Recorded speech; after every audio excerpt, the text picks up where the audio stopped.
Hey, welcome in. I'm Rita, and this is the story I'm telling myself. If you've ever felt like you're standing in your own way, you are not alone. Let's get into it. Allison Sherwin, welcome to the Story I'm Telling Myself podcast. I am so excited to have you today. Thank you, Rita. I'm excited to be here.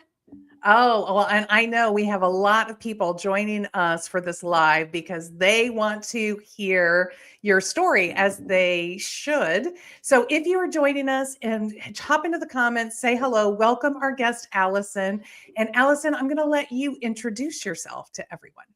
Okay. Well, I am Allison Sherwin. I am an entrepreneur for a corporate guru. I will say that. I was in sales for the majority of my corporate career, 15 plus years, and I decided to make the leap into entrepreneurship. I started a business, Threads and Honey. It was an embroidery business, and set out on Etsy. I really just wanted it to be a creative outlet initially, and it morphed into something much, much bigger. So after corporate, I eventually resigned. I took the leap and did Threads and Honey full time. So we started on Etsy. We grew from one set of cocktail napkins to multiple items, and then started our website too. So we were on Etsy, we had our Shopify website, and then we were also on Minted for a short time. But yeah, I owned the business for almost 4 years. I took it from scratch. It wasn't just an idea that I had, and it started in an upstairs bedroom of my home. And then we moved to a different location. But what started as just a small idea turned into an international company, which was amazing. And I've recently sold the company. I turned it profitable within 3 years and made an exit. Yes, and we're going to get into that here in a minute. We're going to talk all about that and the internal stories about that journey. If you want to connect with Allison, she would love to connect with you over on LinkedIn. So Allison Sherwin, she is in Louisville, Kentucky. So I don't know how many Allison Sherwins are out there, but if you're looking for her, you can add Louisville or Kentucky, and you will probably get that down and find her. And you know what? Connect with me, friends of the show, and then you'll have somebody who's a first level connection with her. Make it easier for you to get to her, because I know sometimes LinkedIn gets funky when you're not at least a second level connection with somebody. So Allison, we're going to get right into the show today. Again, if you are with us for this live episode, we want to see you in the comments. Come in and say hello, welcome Allison, and be sure that you are adding to the conversation today. So you were at this peak place. I mean, you had this vision, you stepped into it fully, you were delivering to that. But there was some internal narrative going on that was getting in your way. Why don't you tell step us into the story wherever you want about what was happening behind the scenes in your own mind? Okay. Well, it was a scary place. I'll say that. No, Rita and I worked together. She was a wonderful coach and a mentor as I started my entrepreneurial journey. But entrepreneurship is hard, and there are a lot of things that people don't talk about with entrepreneurship. Everyone, puts out their highlight reels and all of the good stuff that's happening, but behind the scenes, it really can be a mess. So for me, initially, a lot of it, it was just imposter syndrome. As an entrepreneur, you have to wear so many hats, and you have to be in parts of the business that you didn't even know existed. And so I didn't know what I didn't know. And so I was stepping into really uncomfortable places and just learning. But that's where the growth came through those learnings. But it was hard. It was just really, it's really mentally hard. Yeah, it is. It is mentally hard. Look, growth only comes by stepping outside of your comfort zone, by putting yourself in those new situations. Otherwise, you're just, you're just on the treadmill doing the same old thing. But that does not mean that it doesn't come with all of those stories of fear and self-doubt. And as you said, and what we call imposter syndrome. So maybe you could give a little more color commentary for our listeners. Like, what were some of those imposter syndrome conversations that were popping up for you. Hey, Nick, I'm so glad that you are with us today. You'll be interested to know, Nicole is a, uh, a, an a publisher, a book publisher. And right now, one of the things that Allison is doing in her next career transition is she is working on a book. So you guys should definitely be connected up on LinkedIn. Hey, Gary, Yes. glad to have you from the UK. So go ahead. Hi. Tell us a little bit about some of those imposter syndrome stories you were facing on a daily. Right. Well, stepping into business ownership, you become the leader of a company. And just that title alone, leader, owner, CEO, whatever that is, it's just a mind shift. And so for me to think of myself as the head of a company was hard. It was very hard, especially when this was supposed to be a creative outlet. And so feeling equipped to go in and make all of the decisions that had to be made, I was uncomfortable a lot. So Nicole has asked a question, definitely had moments of who will work with me. Yes, that is a thing. Who will work with me and who is actually going to buy what I'm selling? And that was hard too. So you put yourself out there and you don't know how it's going to be received. Luckily for me, it was okay, and I had a wonderful team behind me, helping us grow. But yes, I mean, I think, Well, that was a transition as well, though. For a while, it was just you. yes, I was a solopreneur for a while, and I was. And so was it hard to give yourself permission to add people into the business? It was one financially. It's labor is one of the biggest expenses in a business, and so sharing the profit from the business was hard, but in order to scale and grow, and it was definitely necessary. And once I started to bring people in, I remembered how much I missed being part of a team. I wasn't on my own anymore, and I had camaraderie and others to bounce ideas off of, and it was amazing. It was amazing. So I want to say, hey, Suki, thanks for joining us from Bangladesh. We're so happy to have you. What were some of the internal narrative that gave you reservation about hiring people into the company? Was it about like your profitability, about the cash flow, or? I mean, it wasn't all profitability. That was you have to be very strategic about who you hire. One, because it has to be a good culture fit. So as the CEO or the owner, you're head of culture too, and creating that culture and making sure that you find people who fit inside that and who are going to perform well at work and who are going to enjoy that. So, I mean, there's this, I'll call it the social part of it, but there's also the financial part, which is a huge part.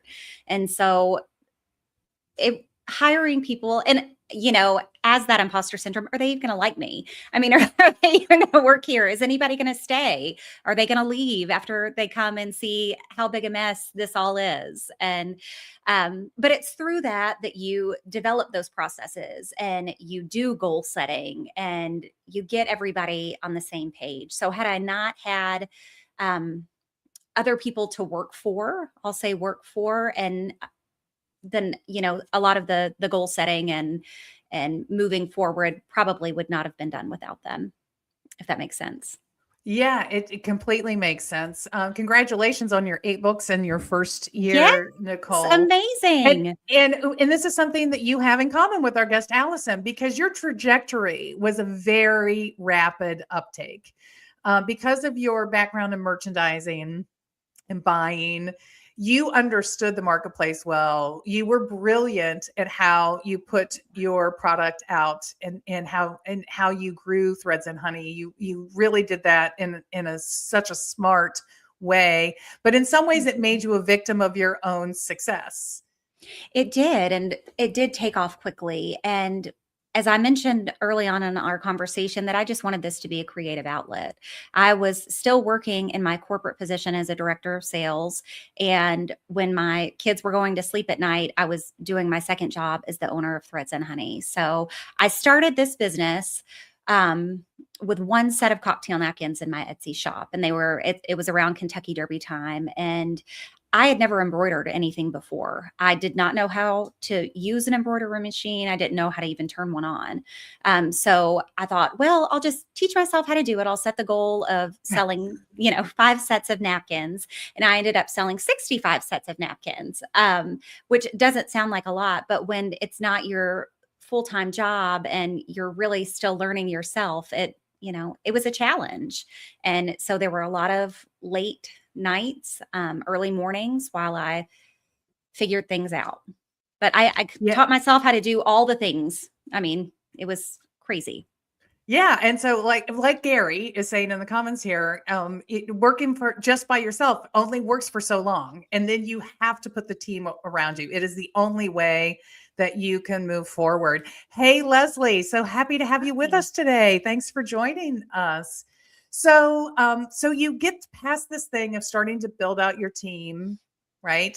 And then what is the next thing that starts sounding off in your head in your, whether it was from imposter syndrome or something else, that is driving, again, more self-doubt, more self-limiting thinking around the business? Well, I started hiring my team and we moved from the upstairs bedroom to my basement, and we had the Threads and Honey shop in my basement, and there were 6 of us working down there with 4 huge industrial embroidery machines, and we were cramped. It was hot. We were doing, every part of the manufacturing process down there, from making or embroidering the napkins to, QA, shipping them out. I mean, it was just so much. And knowing that we Your own needed, little Microsoft moment. They were in a it garage, you was. were in the basement, but same idea, right? It was. I mean, it really was. And I was hesitant to move out. I was scared to do that. But from there, it allowed more space. It allowed us room to breathe and to really learn how to work as a team and to improve our efficiencies. And that was an interesting time, because when you start a business, especially from scratch, you're the one who creates all the processes. You tell everybody how to do whatever it is that you want to do, but that's not always the best way. And so Rita knows me and I'm a perfectionist. So, I was probably too slow at first and we really needed to move forward. So without the help of my team, I wouldn't have been able to move as quickly. So, And what kind of goals do you have for the business at this point? Are your goals the same? Are they shifting? Well, when you hired your team, you have 4 industrial machines in your basement now. Like, what is your vision of the business at this stage? I had no vision. that was part of the problem. I had no vision and I was making things up as I went along. And that's no way to run a business. And so that's when I reached out to you, Rita, and we worked together to establish those goals and really fine tune, some of the things that we were doing. And I had no vision, and that was the problem. That was the problem early on. But when I met you, what you were starting to sort of formulate that. I mean, you were thinking about. I remember we were in this conversation where most of the entrepreneurs that I work with, you hit this spot. And it's a really important conversation because there's a part of you, the internal story is you got to grow, you got to get bigger, you got to chase the next thing, right? Mm-hmm. And then there's another part of you that's like, could this be enough? Should this be enough? So this tension that you hold between growing your business like gangbusters and mm-hmm. it, like the story that everybody tells, right? Or choosing to stay small, more targeted, that kind of thing. And I remember you and I talking about, where are you positioning yourself in the marketplace? Are you the everyman's product, mm-hmm. or are you this treasure that people pay a premium price for? And it was a real challenge for you to sort of reconcile mm-hmm. a lot of those decisions about your business. Well, just being honest, it took me a while to take things seriously. Does that make sense? Just because I Mhm. thought, well, this is a fun hobby. This is something that I'm going to go and try, and we'll see how things go. But really, I mean, we were in publications. We were, we positioned ourselves as a luxury item, and we were that treasure, as you mentioned. And we built a following on Etsy, and we had a lot of repeat purchases. And it was then when people were coming back and we started receiving the feedback on Etsy because people put in their reviews. It was then that I thought, okay, this is a legitimate business and I need to really take things seriously. And I remember you had some really great ideas about moving from just direct consumer sales to doing something that was targeting larger sales, like the airline Yes. napkins that you did and stuff, right? The airline napkins. Yes. So that's a story. That's one for the books.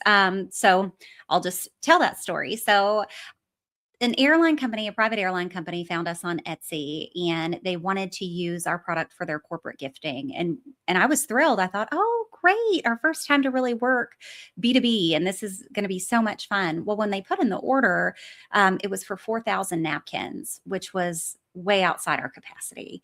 And so we ended up sourcing those napkins out and it worked out. It was fine. But just having that's another time where I really had to step out of my comfort zone and get creative with ways to expand the business. So yes, we started getting into corporate gifting and doing much larger orders. So what started as, just a set of 4 Kentucky Derby cocktail napkins, turned into huge, 1,000-piece orders. So yeah. And I remember in our early conversations together, this is part of what raised that question of what kind of business are you growing and what does growing bigger look like and what does it require of you and what kind of shop are you going to be? Because you didn't see yourself like setting up this warehouse of machines that could manage a 4,000, but you knew that the potential to be a business that was providing this luxury item in that kind of quantity was there, and really trying to reconcile, how could you do that? Do you want to do that? Is that where your heart is? And that is where I think you really began to feel the challenge of this internal question about, um, do I want to run something this big?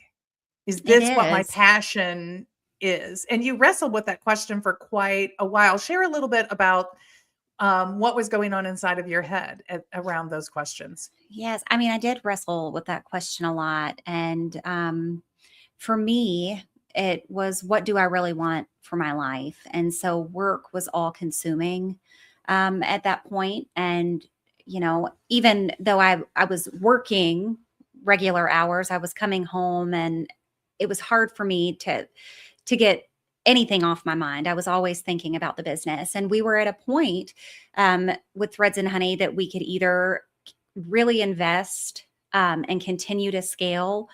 We could stay where we were, or I could, walk away. And so that's what I decided to do. I made my exit because what I once loved and was so much fun was no longer filling my cup. And I made a really tough decision to walk away, but it was the best one for me. And I do not regret that at all. But it took you a while to get there. You It and I did. It had a took, lot of oh, conversations to goodness. get there, I feel and like it took 2 so years to get so to get so I know. yeah, I mean, you would make a decision and then you would vacillate and you would come back, and so here are some stories that I remember. One is, this is my baby, right? I mean, Yes. where this started, this idea that you had for these napkins for Derby, you still had a lot of passion. I did, and it's hard to let go when you work so hard and invest so much time into building something. I mean, it becomes a part of you, and to let that go, or whatever the choice may be, it is hard. But I knew, like you said, because we had the conversation, I did not want to scale to huge huge heights. I didn't want to have a total manufacturing organization. There were other things that I wanted to do with the business. So it just, right. Yeah. That part was seeing yourself in that vision was easy for you to say no to. But yes. still letting go of Threads and Honey was hard It was to do mine. It was because it was yours. mine. Yeah. Yeah. I Yes. mean, and come on, guys. Like if those of you that have joined us in the comments, like what is it in your life that's mine? Like, how do you relate to this story? What's the thing that you hold on to that you say, "Ooh, that's mine. I just don't know if I can walk away from that." That your identity, would you agree your identity was very much tied up in the business Yes. and you had a lot of financial guilt, I'm going to say.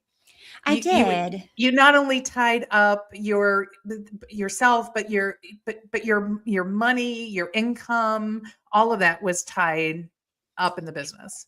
Yes, it was. And that was really a determining factor. So being in corporate and having the security of a paycheck is nice. I will say that is very nice. As an entrepreneur, you have to find ways to get profit so that you can be paid. And for me,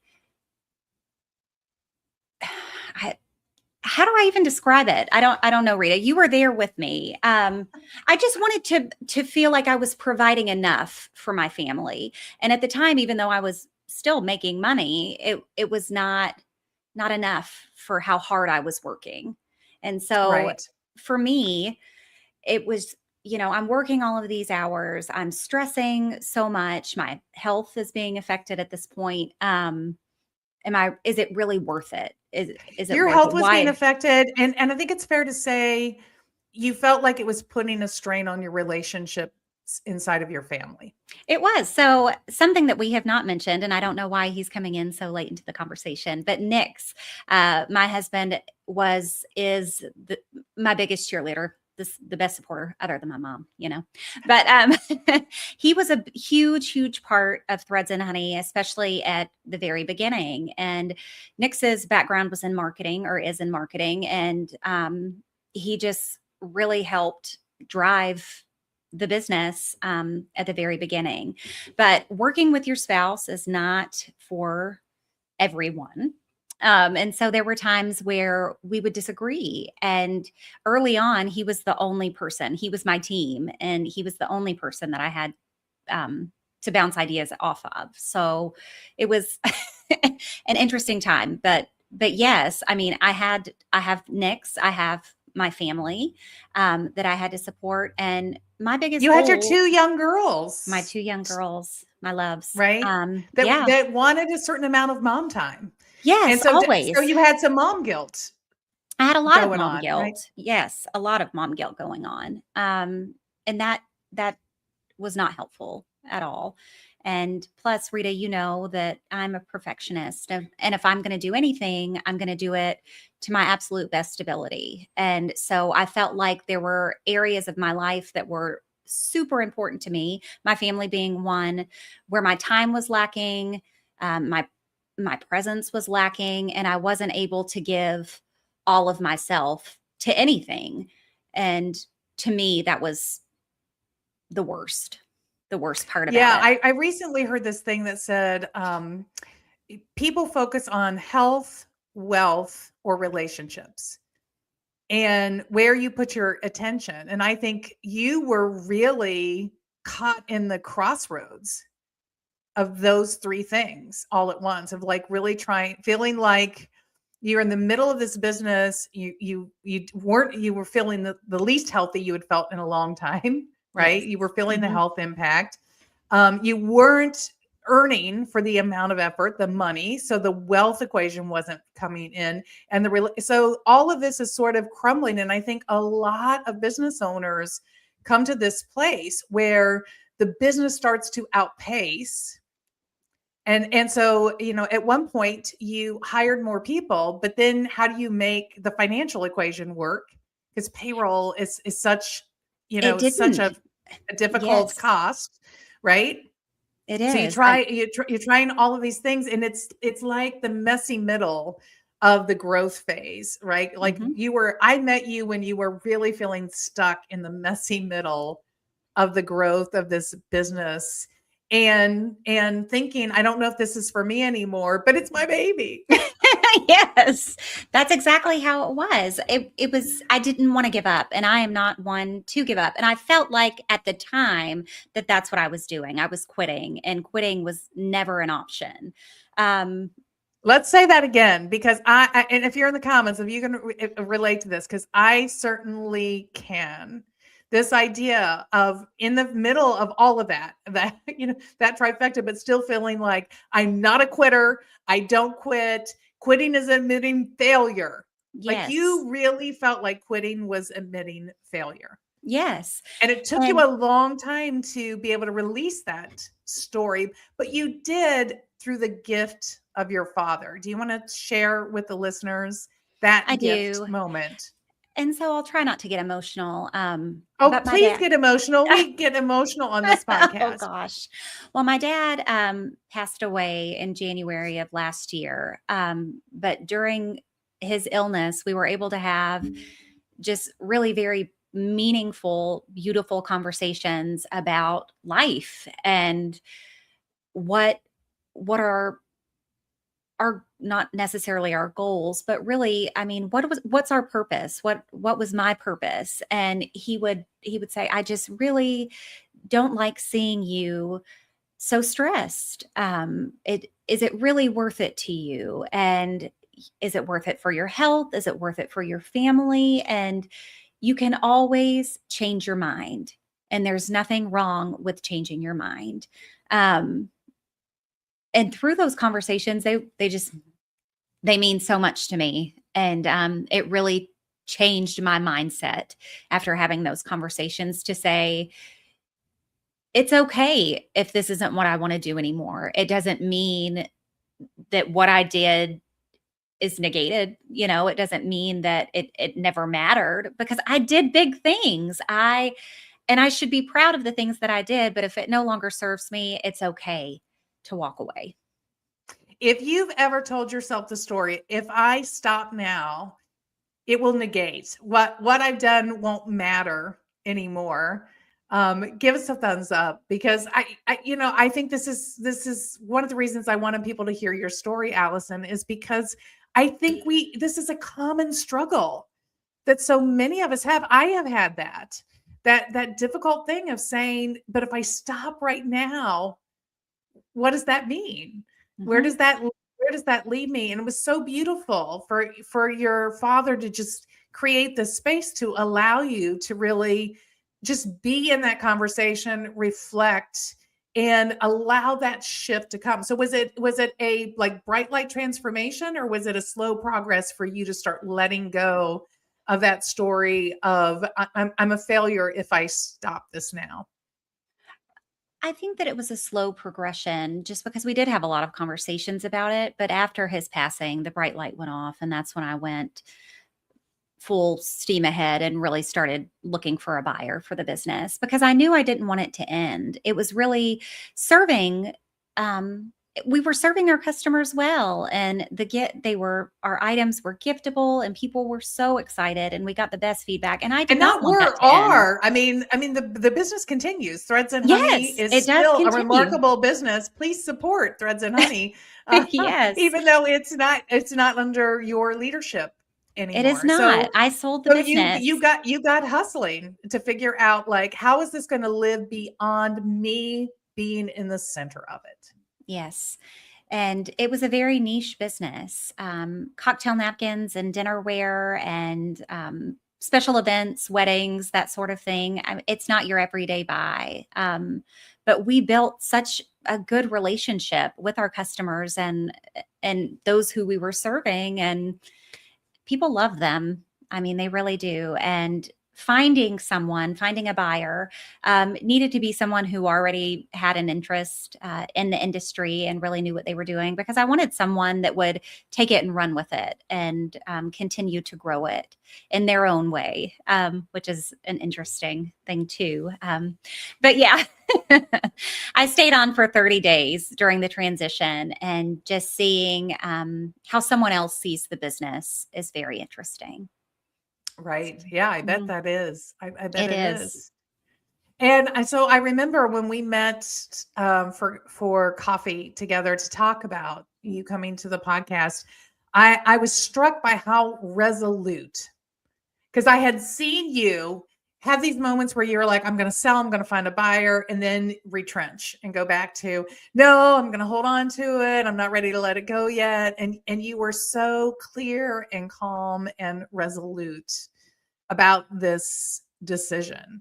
And so if you are stuck in that quandary, if you're listening, you're one of those people vacillating, just know that it's possible. So as you and your father were talking, did you start to visualize your life in a different way? Like, can you give any I tips to did. anybody? Well, I stepped away and I started putting boundaries up, and I was forced to, just because, my parents ended up moving to Louisville because my dad started receiving care here. And just finding my focus and knowing it was like a moment of clarity. This is where I'm supposed to be. I'm supposed to be with my family. I'm supposed to take time away from work. I should not be thinking about this all the time. And at that point, it was much better because I did have a team who was amazing, and they kept things running because I was out quite a bit while he was sick. But yeah, I mean, I was resolute in my decision at that point. I did feel stuck for a long time, and I felt like there were things that still needed to be done, and I had not taken this business everywhere it needed to go, and I still had so much creative energy, and I wanted to put that into the business. And when my dad got sick, I knew, what am I doing? What am I really doing? And so since exiting the business, I have done some work on my own, and I've gotten a book, What Color is Your Parachute? Do you know this book? Yes, I know this book. Yeah, that's an oldie but a goodie. Yes. That's one of the Yes. history books. Yes. Yes. Because it was written in the 60s, 70s. And so they've, updated it a bit, but just finding my purpose and using my skills and my knowledge, and what can I do? Because I still have so much to offer. Because that was the thing, after this, what next? I mean, I'm not a business owner anymore. I don't really have a corporate job. What is it that I do? What am I supposed to be doing? And so finding my own gifts, finding what it is that I want to do has been such a gift.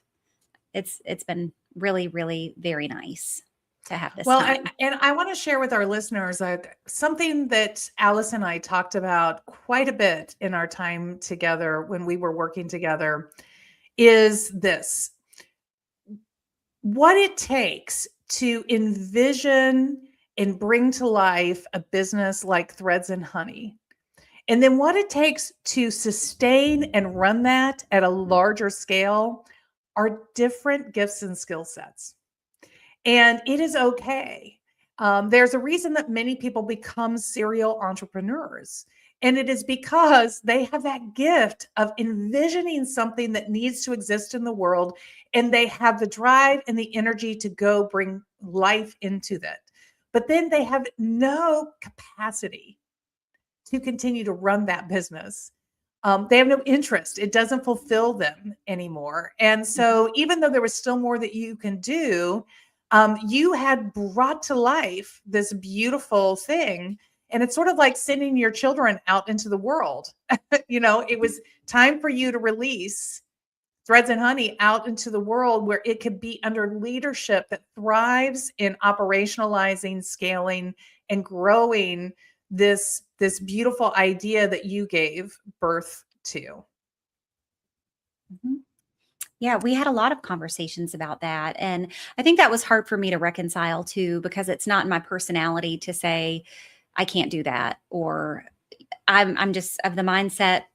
I mean, I'll learn. I can do Oh, you that. could. Or I mean, you could yeah, do it, but you weren't going to be yes, happy. You weren't going to exactly. you weren't going to That was the thrive. hard part. Is that what I really want? Yeah, I can do that. And it sounds really great to say, oh my goodness, I've scaled this company to, 8 figures, whatever it may be. And look at all of these wonderful things that I've done. But would I really be fulfilled doing that? And the answer was no. No. It, The it, money never it was mattered. it was not your peace and joy, but it Yes. is hard. It is hard. Comparison, the thief of joy, friends, right? So it's hard when you see all of these other things happening. So you're in a new chapter of your life, but you're still a creator. And I am. so what are you up to now, Allison? Well, I'm writing. I've always really, really enjoyed writing. So I'm writing a book right now. And Nick's, we talked about Nick's earlier. My husband has his own business. And so he has asked me to come on and help with his business. So I'll be moving into entrepreneurship, partnership, and learning to navigate again with my spouse in business. But I'm just happy. I'm happy with where I am now. And I was given the chance to breathe. And that's why I said it's such a gift. With selling my business, it's given me time. It's given me time to decide what my next steps are and to really reflect on the things that I did do. I mean, because when you're in the moment, you're like, what am I really doing? And but looking back, I grew something from absolutely nothing, right? And so it Right. became a 6-figure business. It was in the top 5% of all of Etsy shops ever. We were getting unpaid media. We were in Food Network. We were in The Observer, House Beautiful. It was an amazing ride. And I learned so much about myself through that journey. Gary Spencer, who is with us, one of the things that I've learned about him through our year and a half of conversations on the ledge is that he often, after starting a business and then selling it or moving on, would take a whole year off to really, just reconnect with himself, really get clear about what's the next thing he wants.